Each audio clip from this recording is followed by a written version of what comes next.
కేంద్ర హోంమంత్రి అమిత్ షా రేపు తెలంగాణకు రానున్నారు. నేషనల్ పోలీస్ అకాడమీలో పాసింగ్ అవుట్ పరేడ్ కు అమిత్ షా ముఖ్య అతిథిగా హాజరు కానున్నారు. అలాగే రేపు మధ్యాహ్నం సూర్యాపేట సభకు ఆయన హాజరు కానున్నారు.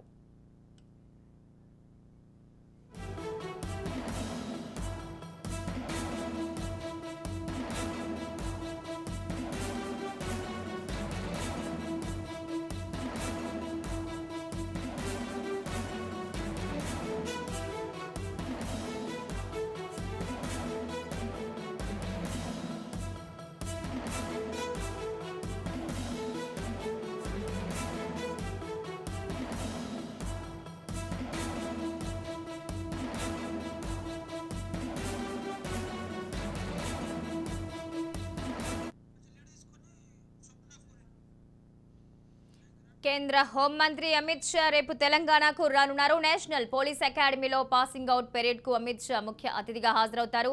అలాగే రేపు మధ్యాహ్నం సూర్యాపేట సభకు కూడా ఆయన హాజరు కానున్నట్టు తెలుస్తోంది. మరింత సమాచారం రిపోర్టర్ స్వప్న అందిస్తారు.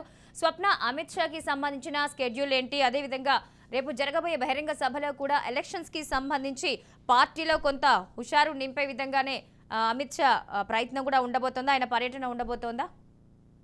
ఖచ్చితంగా మహాలక్ష్మి, అమిత్ షా వచ్చినప్పుడల్లా ఒక రకమైనటువంటి పాజిటివ్ వేవ్ అయితే బీజేపీ నేతలకు వస్తుంది. ఎందుకంటే అమిత్ షా వచ్చి వెళ్ళిన తర్వాత ఆయన మాట్లాడిన విధానం కానీ, బీజేపీ శ్రేణుల్లో ఆయన నింపేటువంటి ధైర్యం కానీ, అది ఖచ్చితంగా బీజేపీ పార్టీకి సంబంధించి వర్కౌట్ అయ్యే విషయం.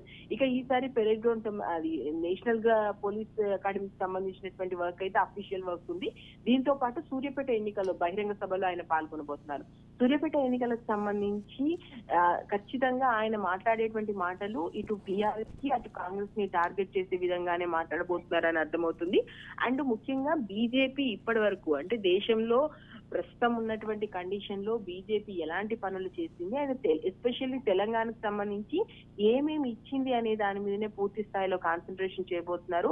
అదేవిధంగా ఇప్పుడు బీజేపీ బీఆర్ఎస్ ఒకటే, బీఆర్ఎస్ కి బీజేపీ ప్రత్యామ్నాయం కాదు అని చెప్పేసి వస్తున్నటువంటి మాటల్లో వాస్తవం లేదు అనేది మాత్రం ఆయన నిక్కచ్చిగా చెప్పబోతున్నారు. ఎట్టి పరిస్థితుల్లోనూ మేము బీఆర్ఎస్ తో కలవము అనేటువంటి ఒక క్లారిటీ ఇచ్చే ప్రయత్నం కూడా చేయబోతున్నట్టు అర్థమవుతుంది. ఇక అమిత్ షాకు సంబంధించి ఏ విధంగా తెలంగాణలో మేము అధికారంలోకి వస్తే ఏం చేస్తామో చెప్పడంతో పాటు ఇప్పటి వరకు బీఆర్ఎస్ చేసిన అక్రమాలు, ఎస్పెషల్లీ కాళేశ్వరం మీద మాట్లాడేటువంటి అవకాశం కూడా కనిపిస్తుంది. ఎందుకంటే ప్రజెంట్ దాని మీద సిచ్యువేషన్ జరుగుతుంది కాబట్టి దానికి సంబంధించి, అదేవిధంగా కుటుంబ పాలనకు సంబంధించి ఎలాగో కుటుంబ పాలన వల్ల జరిగేటువంటి తప్పిదాల మీద ఆయన ప్రతిసారి మాట్లాడుతూనే ఉంటారు. ఈసారి కూడా అదే ఉండబోతుంది. ఇంకా అగ్రెసివ్ గా ఈసారి అమిత్ షా స్పీచ్ ఉంటుందని తెలుస్తుంది.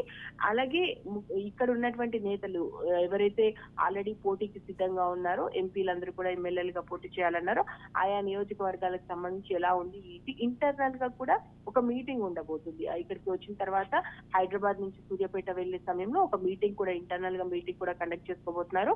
కొంతమంది కొన్ని రకాలుగా మేము బీజేపీలో ఉండడం అసంతృప్తితో ఉన్నారు కాబట్టి ఆ నేతలను బుజ్జగించే చర్యలతో పాటు వాళ్ళకి ఏమి ఇస్తారు ఏంటి అంటే, ఇప్పటికే రాజగోపాల్ రెడ్డి పార్టీని వీడాడు, ఇంకొంతమంది పార్టీని వీడతారని మాటలు వస్తున్న నేపథ్యంలో వాళ్ళతో ప్రత్యేకంగా మాట్లాడే అవకాశాలు కూడా మనకు కనిపిస్తున్నాయి.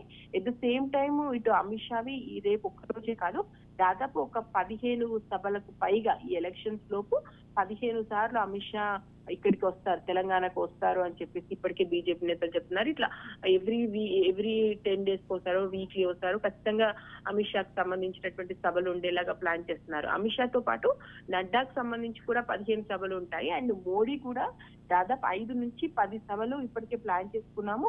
ఒక 5 సభలకు సంబంధించి అయితే ఆల్రెడీ మోదీ గ్రీన్ సిగ్నల్ ఇచ్చారని చెప్పేసి కిషన్ రెడ్డి చెప్పడం జరిగింది. సో ఓవరాల్ గా వీటితో పాటు యడియూరప్ప, దేవేంద్ర ఫడ్నవీస్, అర్జున్ ముండా, చిరాగ్ పాస్వాన్ కేంద్ర మంత్రులు ఉన్నారు. వీళ్ళ డేట్లు కూడా ఆల్రెడీ ఉన్నాయి. అంటే 28, 29 హేమంత్ బిశ్వ శర్మ వస్తున్నాడు. అండ్ 31 యోగి ఆదిత్యనాథ్ వచ్చినప్పుడు కూడా చాలా కీలకమైనటువంటి డే బీజేపీకి సంబంధించి. ఆయన ఏ విధంగా ఉంటారు, ముఖ్యంగా పాత బస్తీకి సంబంధించి ఖచ్చితంగా హిందుత్వం అనే దాన్ని ప్రజల్లోకి తీసుకువెళ్ళడానికి, అదేవిధంగా బీజేపీకి ఉన్నటువంటి ఎవరైతే పాజిటివ్ ఓటర్స్ ఉన్నారో దాంతో పాటు న్యూట్రల్ గా ఉన్న వాళ్ళని కూడా బీజేపీ వైపు తిప్పడానికి యోగి ఆదిత్యనాథ్ ఖచ్చితంగా ఆయన మాటలు ఇన్స్పైర్ చేస్తాయి. కాబట్టి యోగి ఆదిత్యనాథ్ సంబంధించి కూడా ఎక్కడ ఉండాలి ఆయన ప్రచారానికి సంబంధించి, ఎందుకంటే కీలక నేతలు మా ప్లేస్ కి రండి అంటే మా ప్లేస్ కి రండి అంటున్నారు. సో ఎక్కడ ఉంటారని చెప్పేసి మొత్తానికైతే ఇప్పుడు సూర్యాపేటకి సంబంధించినటువంటి సభతో పాటు ఇంకా ఆల్టర్నేట్ ఇంకా ముందు ముందు సభలు ఉండబోతాయి. మొత్తం 50కి పైగా మేము భారీ బహిరంగ సభలు ప్లాన్ చేసుకుంటున్నామని బీజేపీ చెప్తుంది. Mahalakshmi. Right, thank you Swapna.